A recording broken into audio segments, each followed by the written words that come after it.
Well, good morning, everybody. I'm delighted to welcome you to our annual Smith Lecture. It's really the high point in the visit every year of our Smith Distinguished Visiting Professor Chair of Law and Legal Research.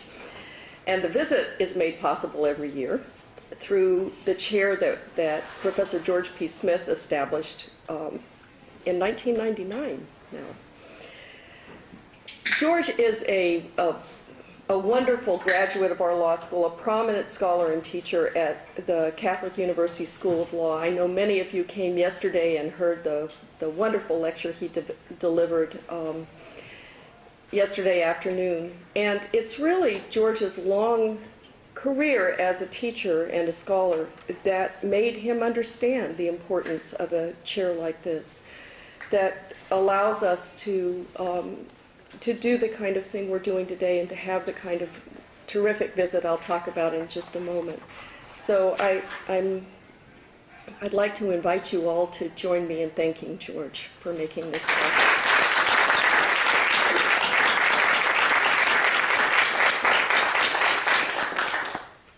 Well, the purpose of this chair is to broaden students' exposure to scholars and judges of national and international reputation, and to allow distinguished visiting scholars from overseas the opportunity to do their research here and share their ideas with our faculty and our students, both in and outside the classroom. The chair was inaugurated in 1999 by Justice Michael Kirby of the High Court of Australia, and the first professor in residence was Sir David Williams, the former Vice Chancellor and Rouse Ball Professor of English Law at Cambridge. Distinguished faculty from Oxford, McGill, National Taiwan University, the University of Auckland, and the University of Sydney are among those who have held the chair since its inception.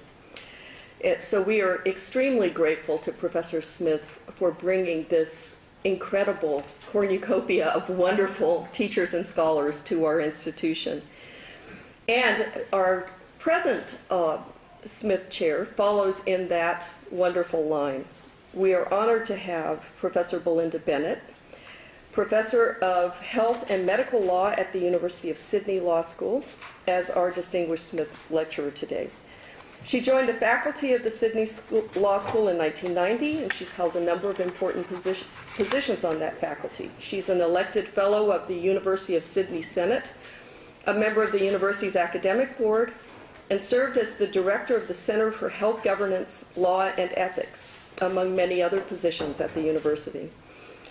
Professor Bennett's research explores many of the most pressing, difficult, and intricate issues surrounding health care and its legal framework, especially as science advances and health concerns become more globalized. Her academic interests include health and human rights, gender inequities in health research, the legal issues of genetic testing and reproductive decision-making, health tourism, public health law, pandemics and pandemic influenza, and the legal regulation of new healthcare technologies. Her book, Health Law's Kaleidoscope, Health Law Rights in a Global Age, analyzes these issues and looks at the balance between national and international regulation of those issues in contemporary society. She's been with us here at the Maurer School for almost 2 weeks, has been a marvelous addition to our community and very generous with her time. I told the health law students yesterday they must be in heaven to have a week like this.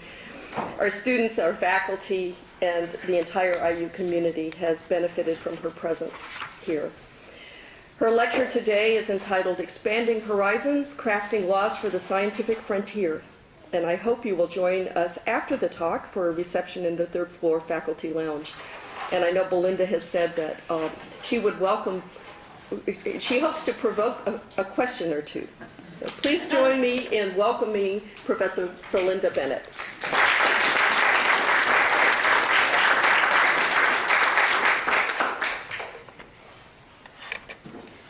Thank you. I'd like to begin by saying what a great pleasure it is to be here today. As Dean Lauren Rebell has just mentioned, I've been here for nearly 2 weeks now, and it really has been wonderful. I'm deeply honoured to have been invited to be the Smith Visiting Professor this year, and very grateful for the very warm welcome I've received here in Bloomington. It really is a beautiful town, and I certainly have enjoyed spending a bit of time here. I'd like to thank Charlene Brown for giving me the opportunity to meet with the Wells Scholars last week, and the Health Law Student Society for meeting with me earlier this week. And I'd also like to thank all of those members of faculty who've made me feel so very welcome, and in particular to thank Nikki Rolfe, Charlie G and Leslie Davis for their assistance with my travel plans, Dean Lauren Robel for this wonderful invitation to come to Bloomington as the Smith Professor, and of course Professor George P. Smith, whose kindness and generosity in endowing this chair have made this visit possible. I've known Professor Smith over many years, and he's been a wonderful friend and mentor during that time, and he's often spoken to me about Bloomington and the wonderful work being done at this law school, and I'm really delighted to be able to present this lecture today named in his honour. Now, oops, make sure I point at the right place. No, I will point in the right place. Oh, hang on. Turn it on. Now we're in the right place. Okay, since our earliest days, people have explored unknown territory, and indeed exploration is in many ways synonymous with human history. Whether we think of the earliest days of humanity and the movement of people within and beyond Africa, the great ocean journeys across the Pacific by Polynesians, or the movement of people across land bridges in Australasia during the last ice age, the new and the unknown have been constant companions. And in time, the paths of some of these journeys came to be well-trodden trade routes, with commodities such as spices, silks and porcelain travelling vast distances before reaching their final destination. And think, for example, of the Great Silk Road between China and Europe. And technology and innovation travelled alongside trade. Now, of course, it's necessary to qualify this story of discovery of the unknown, for what was unknown territory to the discoverers was, of course, already familiar territory to the local populations who lived there, and at times the new arrivals brought with them death, disease and the destruction of traditional ways of life.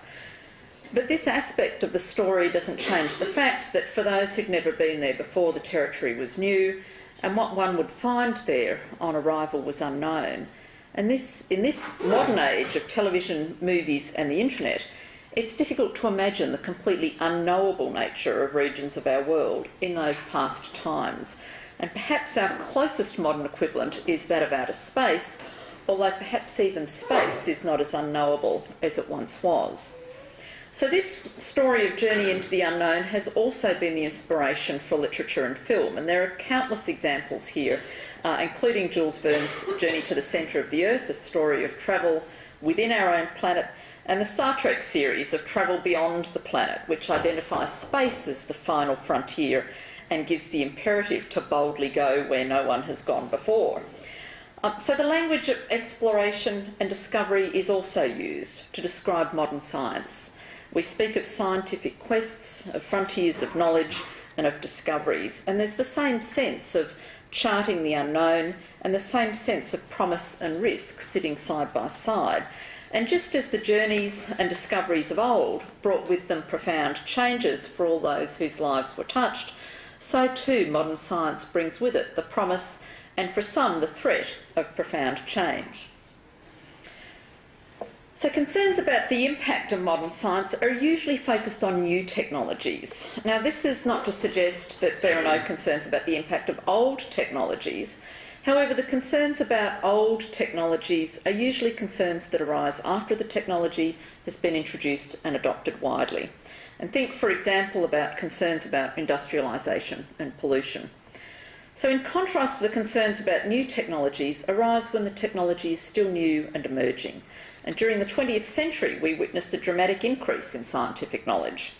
The last 100 years has brought us the discovery of penicillin, microwave ovens, television, computers, smartphones, the internet, nanotechnology, in vitro fertilisation, the discovery of the double helix structure of DNA, the mapping of the human genome, air travel and even space travel. And there are many, many more examples that we could think of.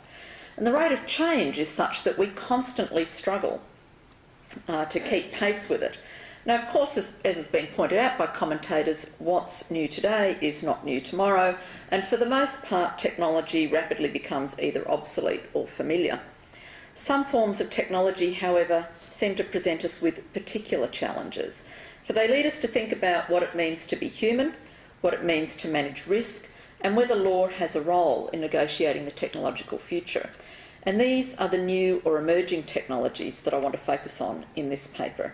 And in a recent consultation paper, the UK's Nuffield Council on Bioethics described emerging technologies as those that arise from new knowledge or the innovative application of existing knowledge, that lead to the rapid development of new capabilities, that are projected to have significant systemic and long-lasting economic, social and political impacts, create new opportunities for and challenges to addressing global issues, and have the potential to disrupt or create entire industries. And under this umbrella of emerging technologies, we can include biotechnology, nanotechnology, computer science, and more recently, synthetic biology. So it's now more than 30 years since the birth of the world's first in vitro fertilisation baby in England in 1978. And in the period since then, reproductive technologies, or ART, have helped many infertile couples to conceive a child. And so widespread is the use of ARTs that approximately 3% of children in Australia are now conceived using ART. With these technologies have come questions about the meaning of parenthood, the meaning of infertility, and the meaning of family. We're able to separate out parenthood, drawing distinctions between genetic and social parenthood, and in the case of surrogacy, gestational parenthood. Now, there's nothing intrinsically new about this. Children have long been raised by people other than their genetic or biological parent because of factors such as death of a parent, adoption, or divorce. But these technologies gave these issues a new twist. We've had to work out whether it would be the genetic parent or the social parent who would have the parental responsibilities for a child conceived using donated sperm or eggs. And in Australia, we've enacted legislation clarifying the issues of parental status in these circumstances. The definition of infertility becomes relevant to our rules about eligibility for treatment. To be infertile, do you have to be in a heterosexual relationship, or will single women and lesbian couples also qualify for treatment? And these have at times been contested issues, and they go to the heart of how people view the family. And finally, this area is being recast by new appreciations of the rights of children conceived through donated gametes, and we're seeing these appreciations reflected in the law through new requirements for establishment of donor registers and rights of entitlement of access to information about biological parentage. The familiarity with the use of assisted reproductive technologies has eased many of the concerns that arose during the early days of the technology.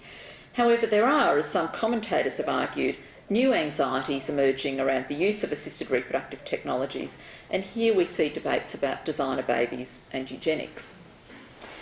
Now, the birth of Dolly the cloned sheep in Scotland in the 1990s created a furore of media interest around the world.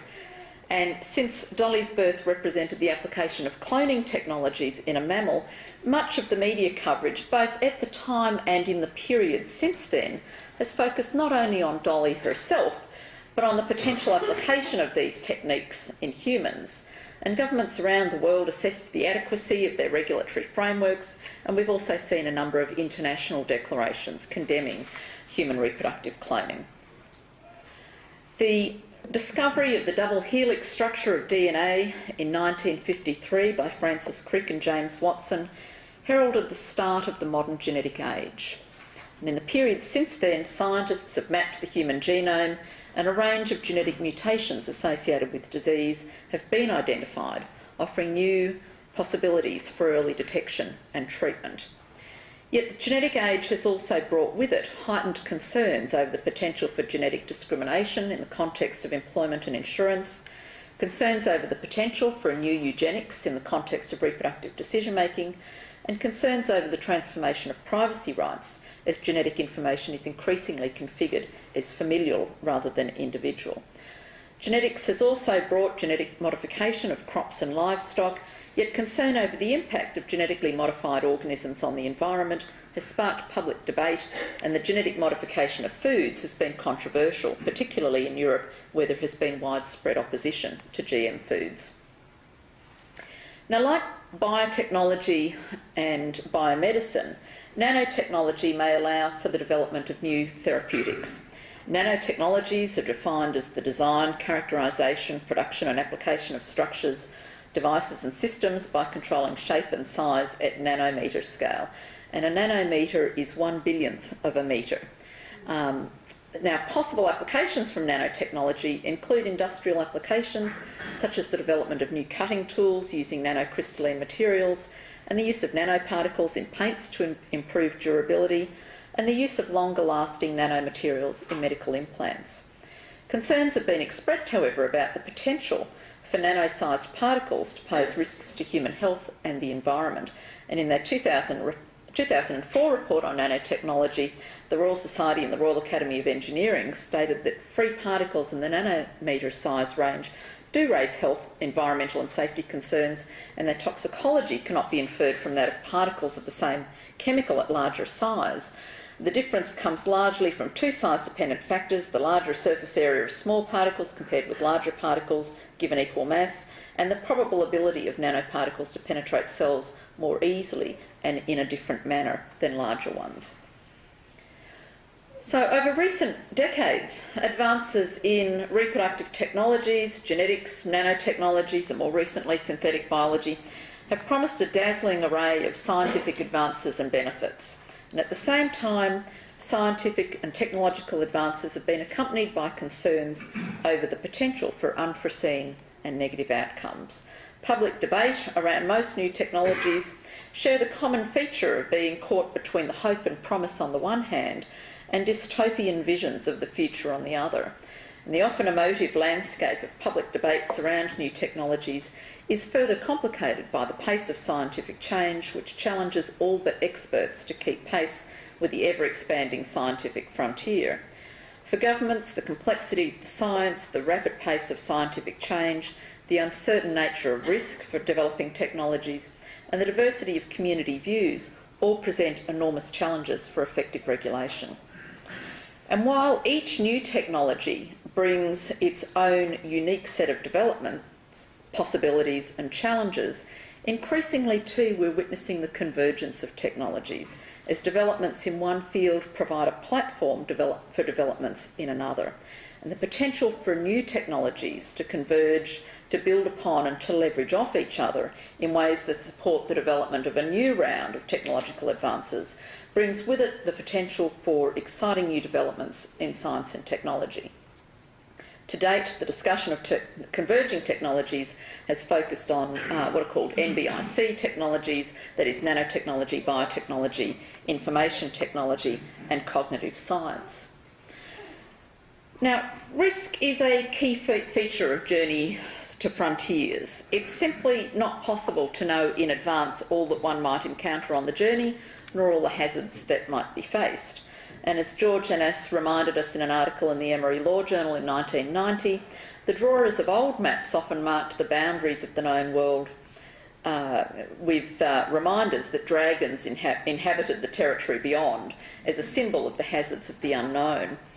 And sometimes on our journeys of discovery, the new territory brings with it a startling new insight, something that's unpredictable and unforeseen that changes our worldview. And one only need look at old maps to see this, for previously unknown land masses will call for the redrawing of maps. Magellan's circumnavigation of the globe confirmed that the world was spherical rather than flat, and that if you kept sailing in one direction, you'd come back to your starting point rather than sail off the edge of the world. Scientific discoveries have also transformed our outlook, with the mapping of the human genome providing new insights into the nature of human health and disease, while nanotechnologies have altered our perceptions of scale and the properties of materials. And Nicholas Rose has argued that genetic testing has changed the way we think about genetic risk, for as he argues, predictive genetic testing introduces a qualitative new dimension into genetic risks, creating new categories of individuals and according genetic risk a new calculability. Yet while new technologies may transform our understandings of our world in grand and sweeping ways, this challenging of one's knowledge can occur at a much more modest level, and indeed may be as simple as the sighting of a bird. So throughout European history, swans were known to be white. All swans were white, and it was assumed that that was simply the way it was. But when Europeans arrived in Australia, they discovered, however, that some swans were black. And black swans are, in fact, native to Australia, and the sighting of black swans suddenly challenged all previous assumptions about the inherent whiteness of swans. And in his 2007 book, The Black Swan, Nassim Nicholas Taleb uses the term black swan to describe events that are highly improbable. And as Taleb argues, the sighting of a black swan illustrates a severe limitation to our learning from observations or experience and the fragility of our knowledge. One single observation can invalidate a general statement derived from millennia of sighting of millions of white swans. For Taleb, a black swan event has three characteristics. First, it is outside our expectations because we're unable to predict it on the basis of our past experience. Secondly, a black swan event has an extreme impact. And finally, although we were unable to predict it in advance, we will, after the event, find explanations for the event which will, according to Taleb, make it both explainable and predictable. And these three characteristics, which Taleb summarises as rarity, extreme impact and retrospective, though not prospective, predictability, highlight the challenges we face when we attempt to plan or predict the future. And according to black swan theory, what you don't know is far more relevant than what you do know. So Taleb refers to the computer, the internet and the laser as three technological developments usually identified by people as the developments that have impacted most upon our world. And as Taleb points out, and to use his words, all three were unplanned, unpredicted and unappreciated upon their discovery and remained unappreciated well after their initial use. And each of these events was a black swan, according to Taleb. Now, although the black swan theory is usually applied in the context of discussion of risks in financial markets, in my view, Taleb's black swan theory has some important lessons for our approach to new technologies and for our ability to predict technological developments and to manage risk. Our response to risk is a key element in our response to new technologies. And while the technologies that I've outlined here today offer enormous promise, they also potentially bring with them risks that we may not be able to foresee in advance. And as a recent report by the Presidential Commission for the Study of Bioethical Issues commented, recent advances in biotechnology have transformed the life sciences, yielding a level of innovation rarely witnessed in human history. And these achievements raise a host of complex and often controversial issues. Breakthroughs can help humankind in many ways, but they invariably carry some risks. And discoveries of new ways of improving or enhancing life raise public hopes and expectations, but they also raise public concerns and often fears. And our concern with risk in the context of new technologies is not surprising because modern society has been characterised as one in which risk is a central concern.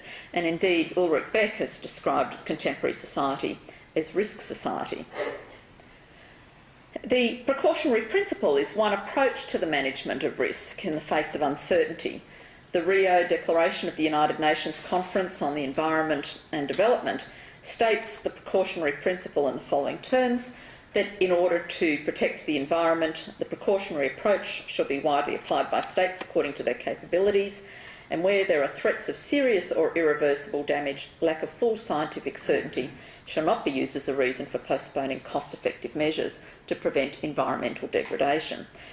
Now, it's been suggested that this principle could also have useful application in the context of risk assessment and new technologies.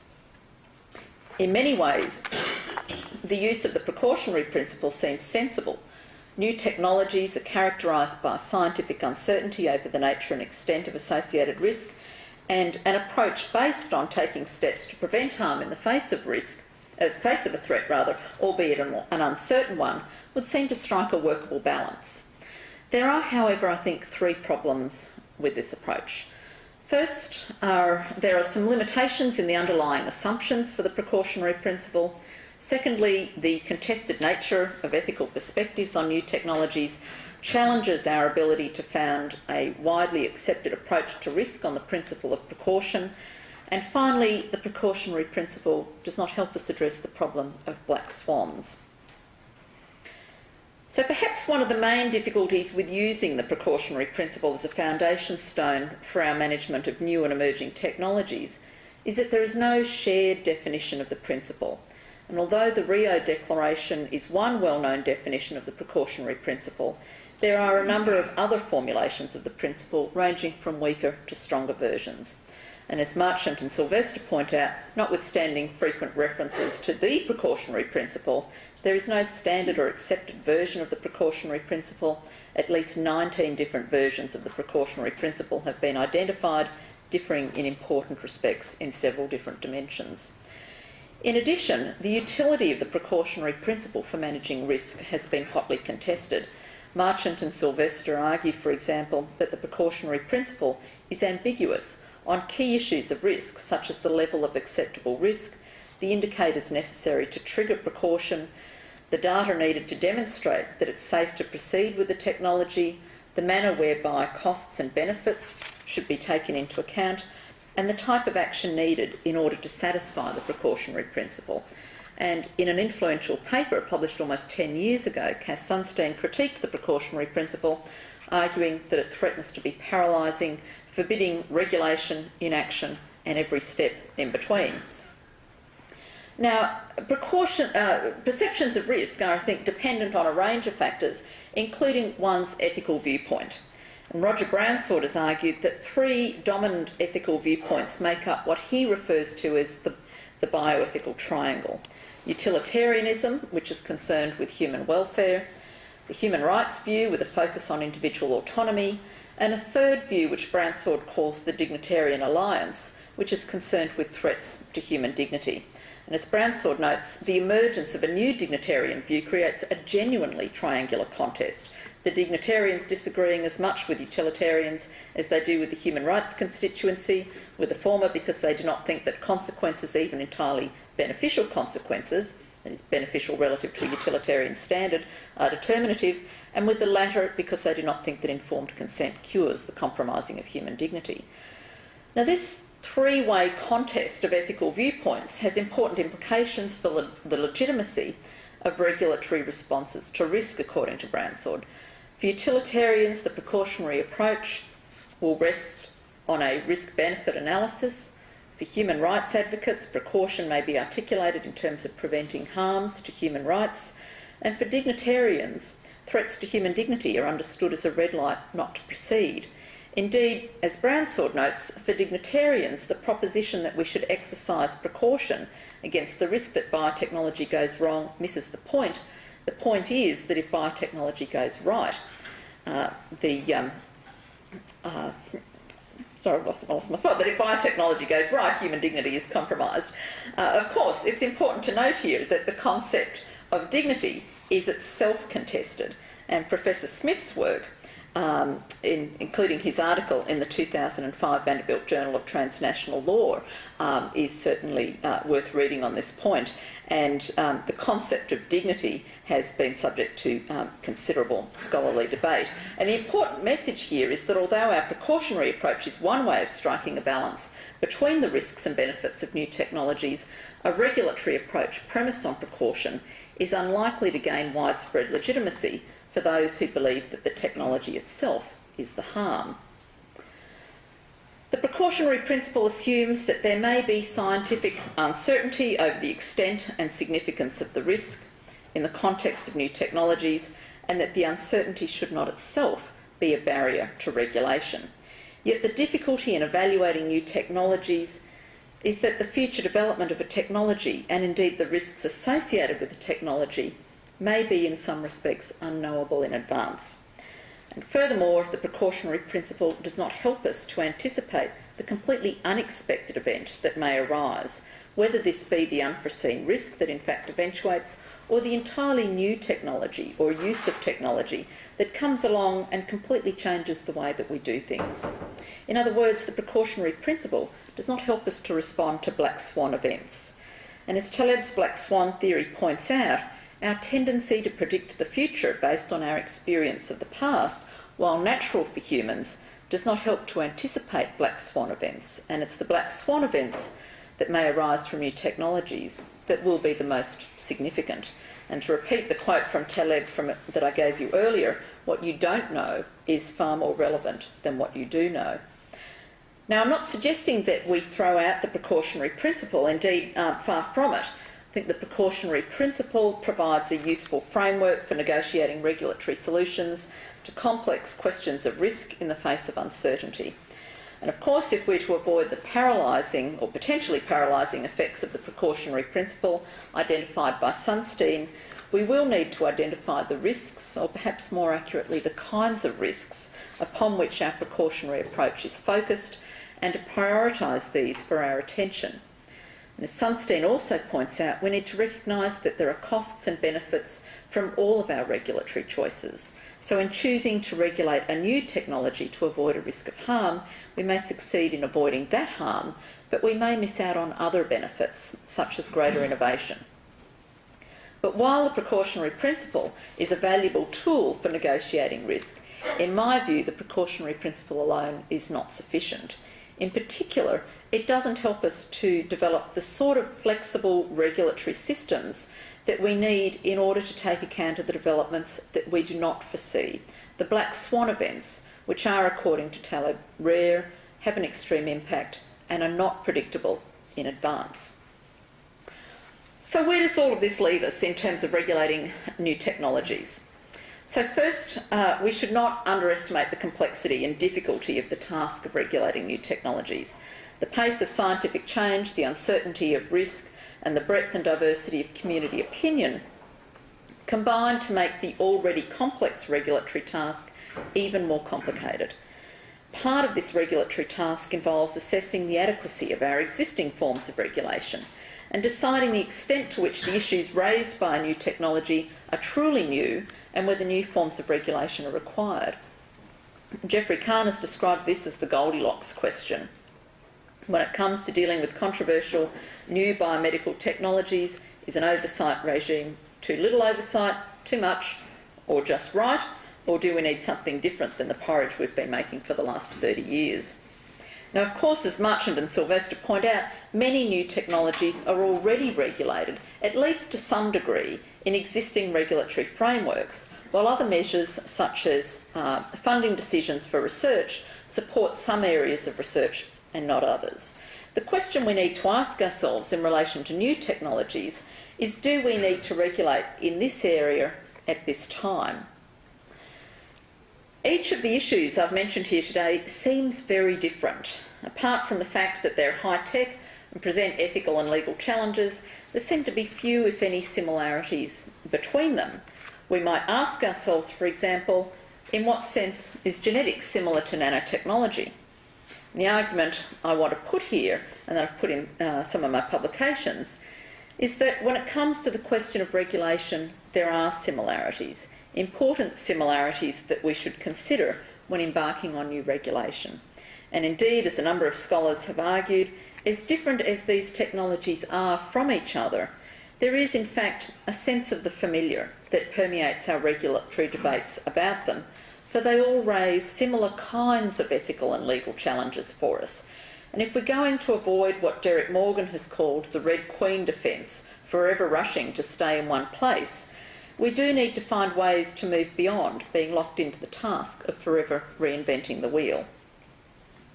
So second, we need to acknowledge the relevance of technological convergence for law and develop regulatory solutions that cut across our traditional regulatory silos.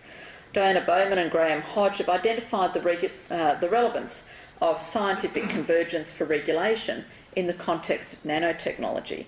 And they argue that in order to avoid what they refer to as regulatory fissures or gaps, that governments must address the issues relating to nanotechnology across 6 regulatory frontiers: product safety, privacy and civil liberties, occupational health and safety, intellectual property, international law and environmental law. Third, we need to ensure that legislation is flexible and responsive to change. It's tempting to assume that a legal solution is a long-term and perhaps even a permanent solution, yet in the context of new technologies this may not be the case. Technologies change over time, they develop, and they converge with other technologies, and they're put to uses that we could not have imagined in the early days of the technology. And because of the way that technologies change over time, we need to accept that a legal solution may only be a temporary solution, or perhaps more accurately, one of a series of legal solutions. And this means that we must accept that our laws may need to be subject to regular review and possibly regular change in response to new needs and new knowledge. In 1970, Justice Window of the High Court of Australia commented on law marching with medicine, but in the rear and limping a little. And the challenges for law are as real now as they were then. If laws fail to keep pace with scientific change, then they quickly become irrelevant and fail to achieve the purpose for which they were introduced.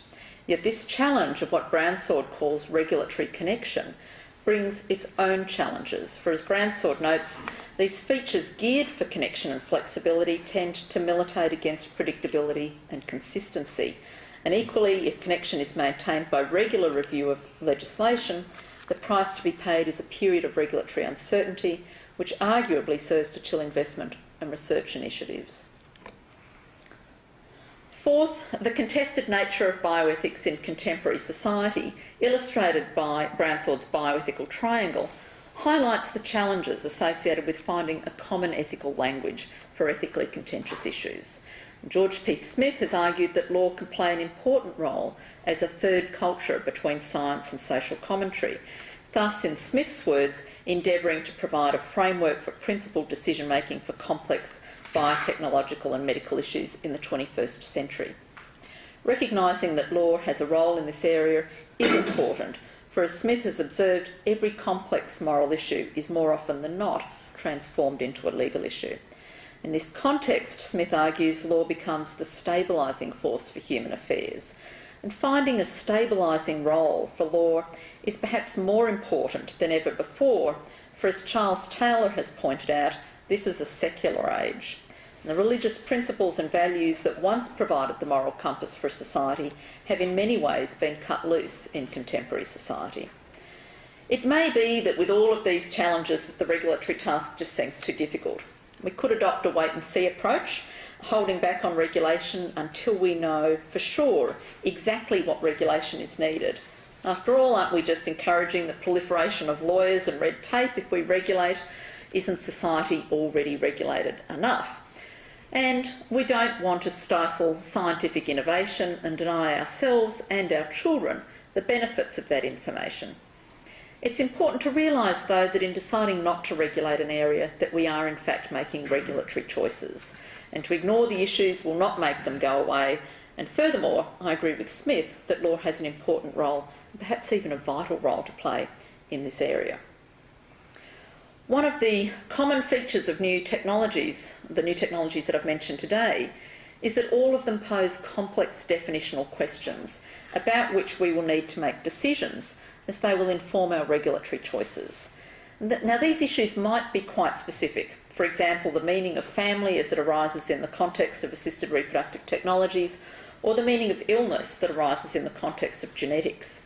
But they also are often broader questions around the meaning of human dignity, which is relevant because if we want to protect it, we need to be able to articulate what it is, or about how best to protect human rights, or about the role of the state in regulating human behaviour. And these definitional questions are complex because the answers to them are often contested. There may be a variety of interest groups advancing particular viewpoints on these issues, and there may be demands for the values underpinning them to be represented in our regulatory responses. If we take the view that the law should reflect community values, then the question arises of whose values?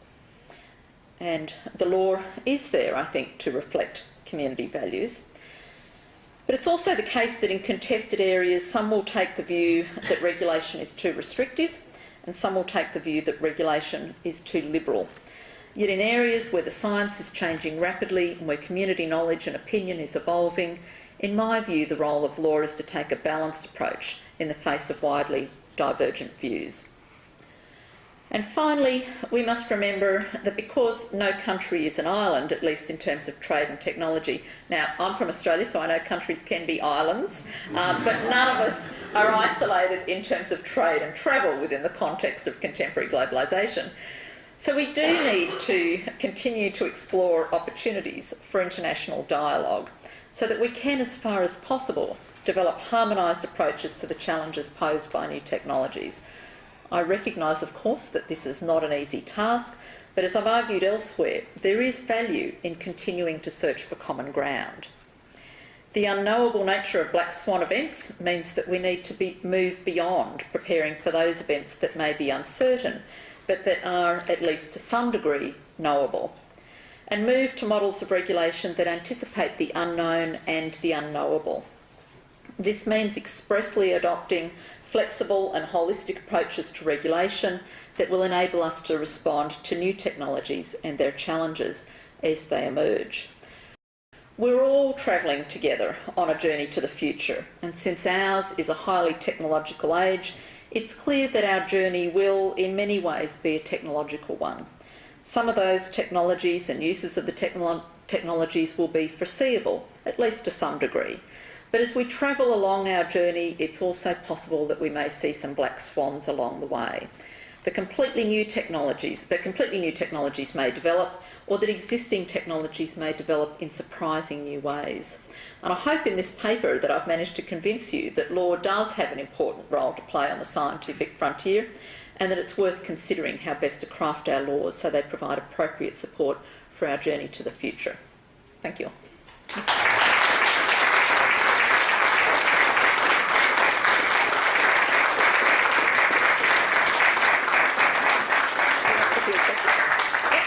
I'm happy to field questions if there are any questions or comments or points of disagreement or agreement.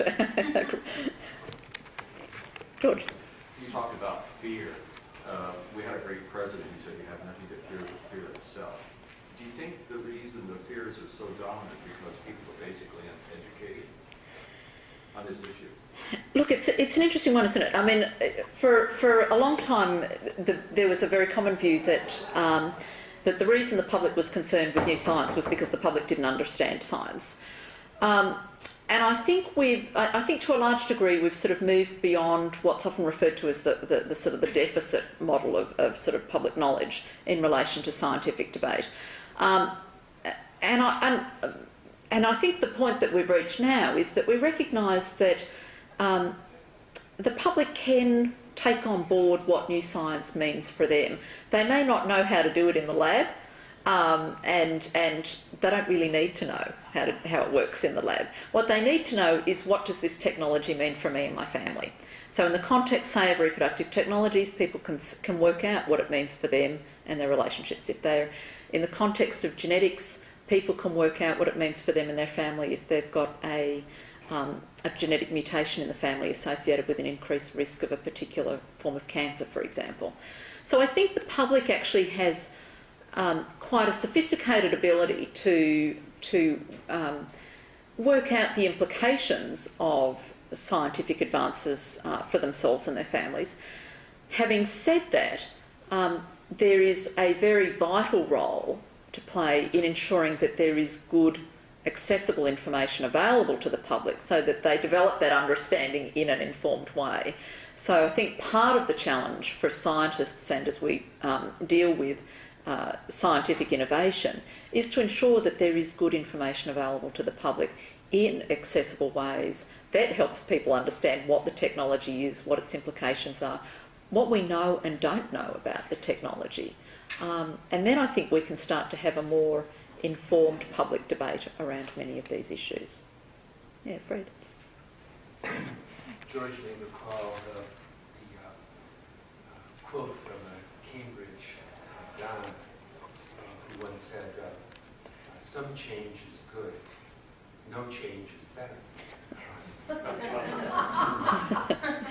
And I'm wondering, in the attempts to regulate flexibly and sensibly, as you described, what role might competitors play in this process in terms of perhaps increasing fear where there shouldn't be any, or maybe making change come a bit more slowly than perhaps it should? Yeah, look, I think that's a good question. I mean, it's hard to put the genie back in the bottle, isn't it? I mean, you know, once technology and scientific innovation comes along, it does sort of develop in a fairly rapid pace for the most part. And in a sense, the idea that some change is good and no change is better, in some ways sort of reflects our approach to law sometimes. So we sort of think, oh, you know, if we start changing it, you know, it's better to actually just leave it alone, because then at least everybody knows kind of what the system is. But in fact, what we end up with is a set of obsolete laws that don't really apply. So I think that, you know, some change has to be for the better in this context. The role of competition in this area, I think that's a really interesting one, and certainly, you know, if we think about the globalised economy, issues of scientific innovation are very much part of the global economy and countries positioning themselves within that global economy. And part of your, you know, part of the environment in which innovation takes place within any country is the regulatory environment. So how you know, how welcoming is that to sort of science and innovation and technological development? Do companies want to locate their businesses in your country, or is it too hard because there's too much red tape and, well, they go and locate somewhere else? So international competition across these issues is important. There are lots of countries around the world all looking at the issue of how to make sure that they keep up with science and technology to make sure that their economies stay sort of cutting edge. And of course, within economies, there are obviously issues of competition in terms of you know, innovation and technological development. So I think it certainly has a part to play, and I think on a global scale, it certainly plays out these days. Yeah. Oh, sorry. Okay. Yes. Over. I guess I have a concern in that. Kind of going along this idea of once you let a genie out of the bottle, it really only takes one community to decide to embrace or to allow a technology to develop in order for other people, whether or not they've really consented to it, to be affected by it. And that's not to say that they can't, you know, prescribe it from being within their territory, but at the end of the day, that is going to be a part of that lifestyle. So, for instance, you know, even though GMOs are widely abhorred in Europe and in the UK, you know, we have problems here where if you've got an organic fruit orchard and it gets pollinated by a GMO fruit orchard that's next to it, it's like, even though you or that community has decided not to embrace that technology, it can and does affect you. So how do you weigh those measures about the people who want to move forward and the people who are trying to not have that?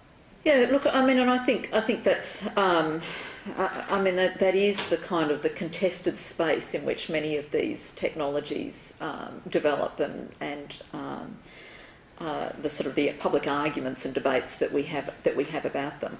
And I do think that part of our role in developing appropriate regulatory schemes is to take into account the sort of and to establish the processes whereby we're going to balance out the various interests. I mean, I think at least people should have clarity. Now, there will be some who would say, well, we want to go ahead rapidly with this technology, and there will be some who would say, we don't want this technology to develop at all. And I think, and there'll be probably a bunch of people in the middle who perhaps haven't even really thought terribly much about it. So we need to find the ways of sort of balancing out those issues. We need to have the sort of the community debates about them. I'd like to say there's an easy answer to that, you know, we need to develop a law that looks in a particular way and it will solve all of the answers to contested ethical issues around new technologies. But that's not the case. I mean, what we need to do, and I think in each jurisdiction, is have the sort of the public discussion around what sort of laws do we want to have, and what are the appropriate ways for our regulatory frameworks to balance the various interests that sometimes do come into tension with each other in this area. Now, I know that doesn't particularly solve the issue that you've raised, but I mean, I think that it's one that it has to be a negotiated space. because we all sort of live in this society together, it has to be a negotiated space. And so I think part of the role for law is to articulate what that negotiated space will be. If that makes sense. Yeah. Yes. So the question I have is, relates to, at least in this country, the very loud group that is basically just denying science. Because it seems to me that it may create a subset of the Smith principle about law being the third culture, or it may make a fourth culture problem, because the group that I'm referring to seems to have a very large and loud place in politics. And I'm beginning to perceive politics as being very different from law in this respect, and very complicating in these debates. Okay. Again, I'd like to have the answer, the solution to that as well. I mean, I think most countries have got issues about, have to deal with the question about how to negotiate the contested nature of these issues in contemporary society. So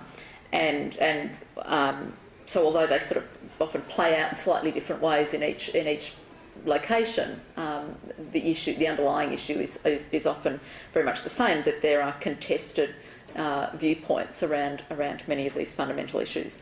And obviously, politicians need to sort of negotiate that space. I guess it's not for and I guess what I don't want to do is to sort of say, here's the cookie cutter approach. Here's the, if you use this cookie cutter and sort of apply it across all of these different issues, you will solve all of them. They're not of that nature. And I do think that, as difficult as it is, that we do have to have the community debates about what we think the regulatory frameworks should be in these areas. They will be, at times, highly contested debates.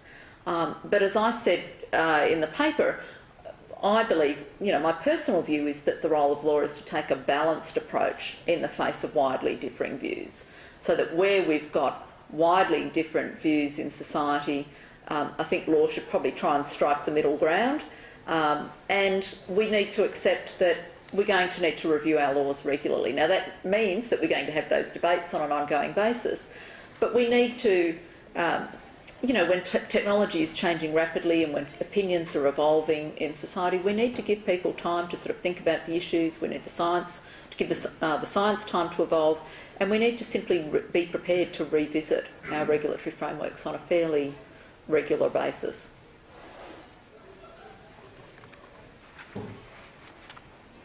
Thank you very much.